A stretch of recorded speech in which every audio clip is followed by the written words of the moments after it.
থাকবে, ততক্ষণ পর্যন্ত এইসব রায় মাই দিয়ে আমাদের কোনো সন্তুষ্টি নেই। ভারত যদি হুক্কা হুয়া করে আর কেউ হুয়া করার জন্য এদেশের পেশিবাদী আমলারা যদি বিরাজমান থাকে, ওই পরিস্থিতিটা আপনারা চিন্তা করেন। বিজয় লাভ করে তারা ইতিহাস লেখে। আজকে শেখ হাসিনা যদি মানে কোনোভাবে একটা ঘটনা ঘটিয়ে বাংলাদেশে ফেরত আসতে পারে, তাইলে এই সমস্ত রায়ের কোনো খাওয়া থাকবে?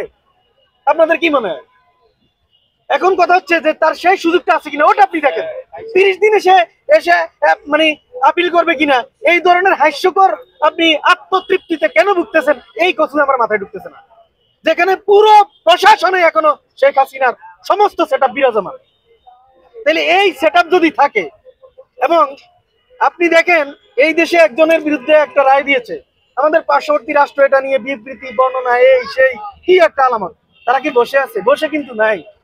আমার বক্তব্য হচ্ছে, পাশের দেশ থেকে যখন তারা হুক্কা হুয়া বলবে, এদেশের পুরো প্রশাসন রাষ্ট্রতন্ত্রের সবাই কেয়া হুয়া বলার জন্য এক পায়ে এখনো দণ্ডায়মান রয়েছে। এই বাস্তবতাটা দেশের জনগণকে বুঝতে হবে।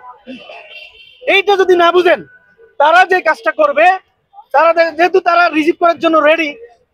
হ্যাঁ, আমি বলি সেনাবাহিনী থেকে আপনারা কয়জন সেনা সদস্য বা সেনাবাহিনীর যে ঘটনা ঘটেছে গত 17 বছরে, ওইটা থেকে কতটুকু আপনারা ক্লিন করতে পেরেছেন? সবার আগে রয়েছে সচিবরা, পুরোটাই এখনো সব পেশিবাদের সচিবরা বসা। কয়জনকে আপনি বরখাস্ত করছেন? হাসিনার নিয়োগ করা পুলিশ উপদেষ্টা কিন্তু গার্ড দিচ্ছে, তারাও কিন্তু তার নিয়োগ করা।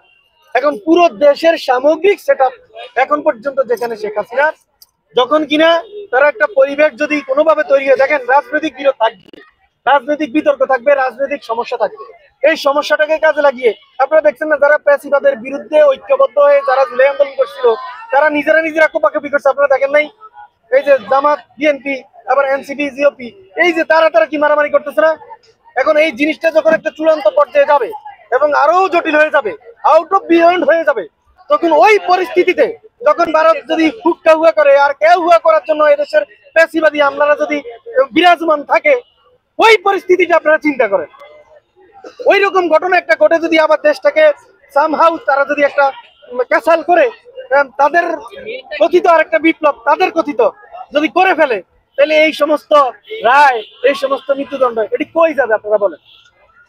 সো আমার কথাই, জুলাই মঞ্চের পক্ষ থেকে স্পষ্ট যে বার্তাটা, আমাদের প্রোগ্রাম একটু পরে হবে, আমরা আরো আনুষ্ঠানিক বিবৃতি আপনাদেরকে দিব।